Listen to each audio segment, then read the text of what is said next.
my presentation for sociology. The topic for this research is sneaker collecting and its collectors. I've been observing this subject throughout the semester through various sneaker websites and events that had occur involving releases of rare sneakers. According to abcnews.go.com, in their article, teenage sneakerheads bet thousands on high-stakes sneakers trade. They claim that all sneaker collectors are teenagers. These collectors are in it for the money, partake on violent sneaker releases, and they're only getting these shoes for the hype just so they would look cool. It's come to my attention that certain news events that occur with collecting sneakers or with sneaker collectors help me face 3 problems on this research, shown here. On the other hand, in complex.com, they claim that sneaker collectors are passionate on what they collect. Sneakers are as artistic as comic books in today's pop culture, inspired by their own collections, and memorize every detail about the legacy of the product. Also, everyone, even old folks, could join in and collect sneakers. My hypothesis, based on the 3 problems, is that I believe that sneaker collecting isn't as bad as the media portrays it to be. It is the same phenomenal hobby compared to collecting comic books or collecting stamps. And everyone could do it, not just kids 12 to 15 years of age. In fact, this trend has been ongoing since the late 70s. It wasn't until the mid-80s with Nike's releases of the Air Force One and Air Jordan 1 that made sneaker collecting very popular. Moreover, collecting sneakers show different status based on rare releases from the collectors and how much sneakers these collectors have.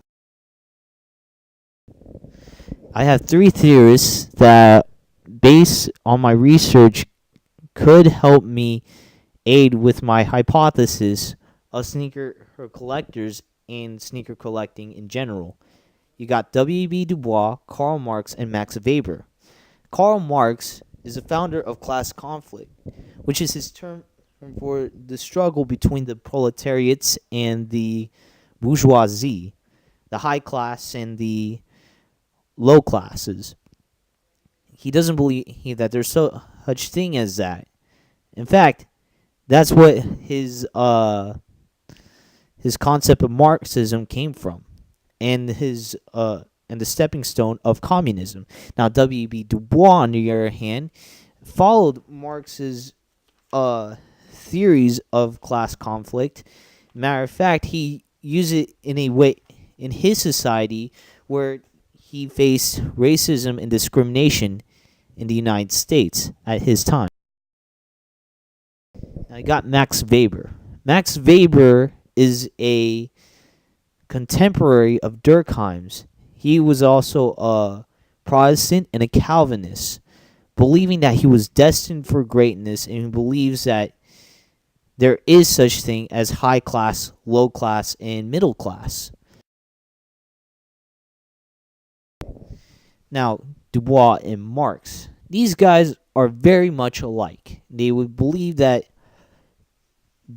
it's all about the passion of what you do, not you're in it for the money or this is the coolest thing ever, so you should buy that instead of this. Both their methods are almost exactly the same. You can't really contrast these two. Now, comparing and contrasting Weber and Marx. Now, Weber is a capitalist who believes that if you have enough money or you're working with to get enough money, you could get this. Now, in sneaker collecting, if you have the money, if you have the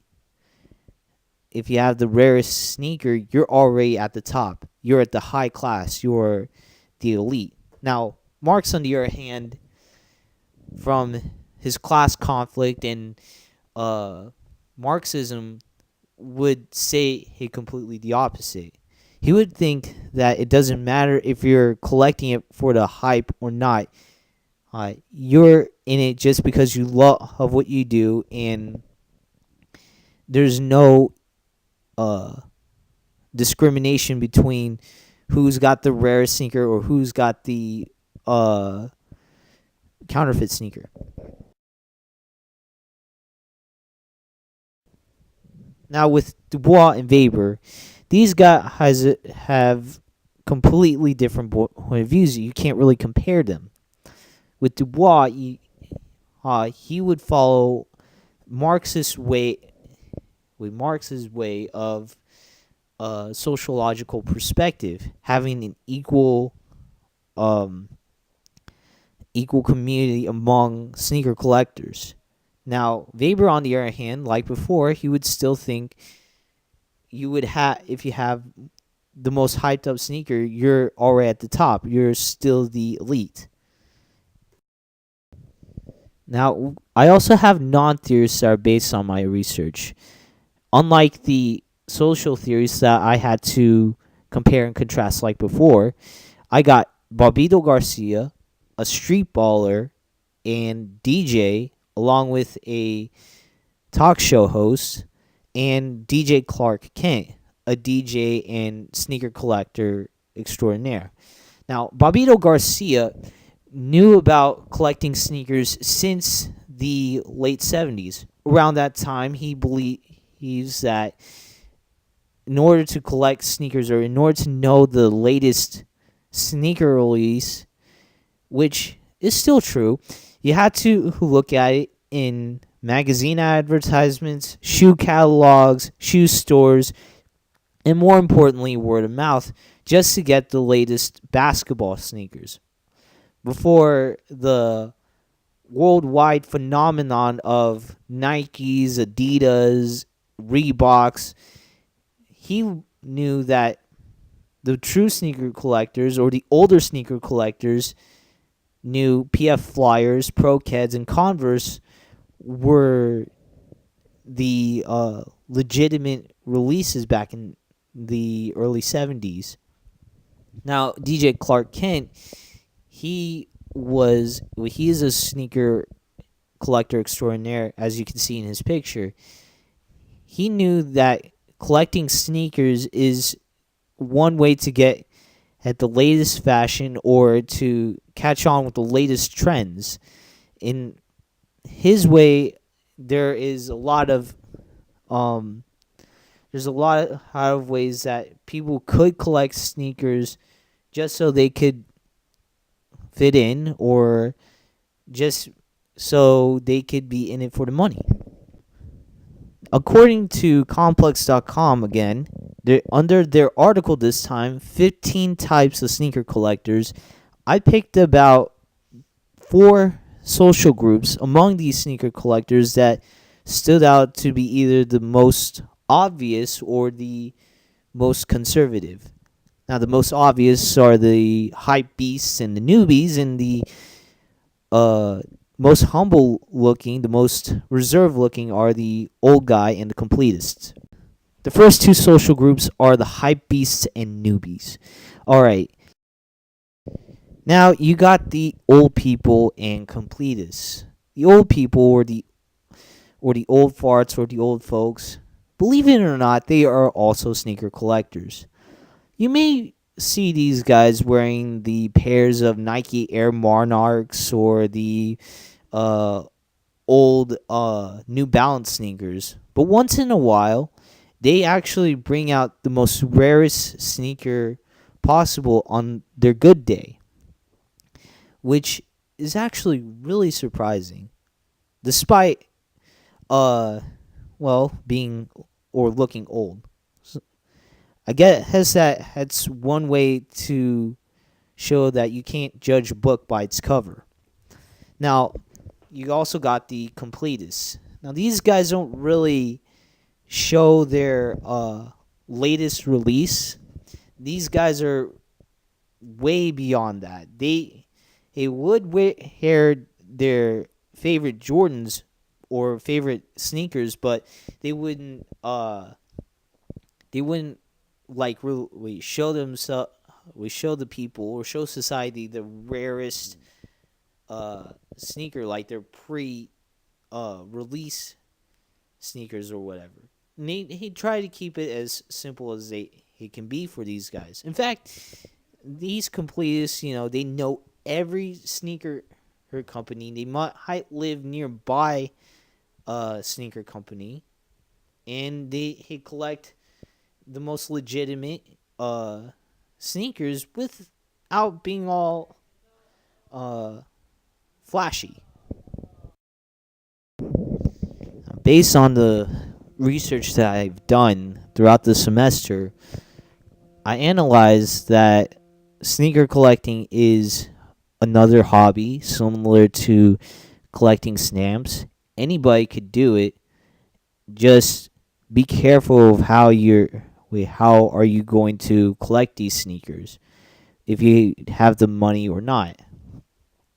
And more importantly, it's another phenomenon that people would get into until another fad pops up. Now, my conclusion, based on my findings, stays true. Sneaker collecting isn't as bad as the media portrays it to be. Despite the horrible incidents and despite the over the top and obnoxious kids who collect these sneakers for money and hype, it's still a very normal thing in my sociological perspective. It is a normal hobby.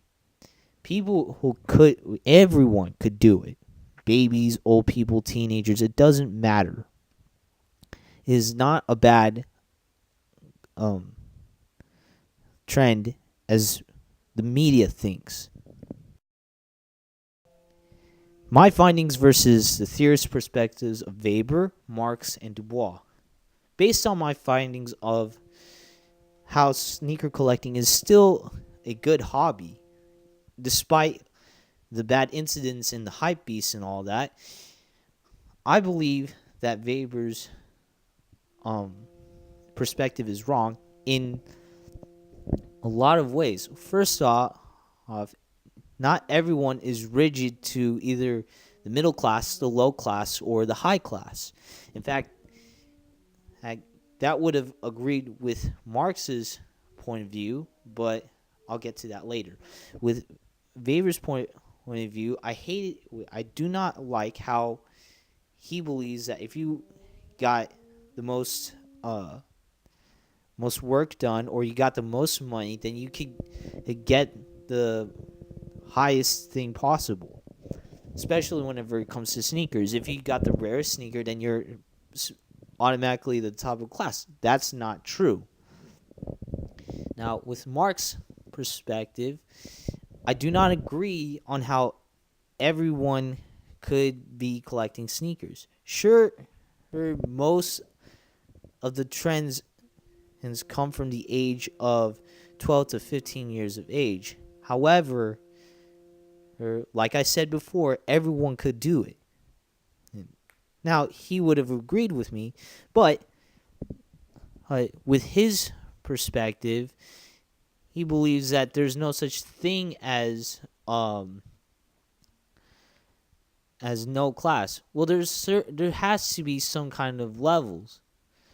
Well, if you had to think very carefully, there's already two social groups that are already humble enough, yet they have a lot more sneakers than the hype beasts. And this also goes against to Dubois' point of view, which is completely similar to Marx's point of view.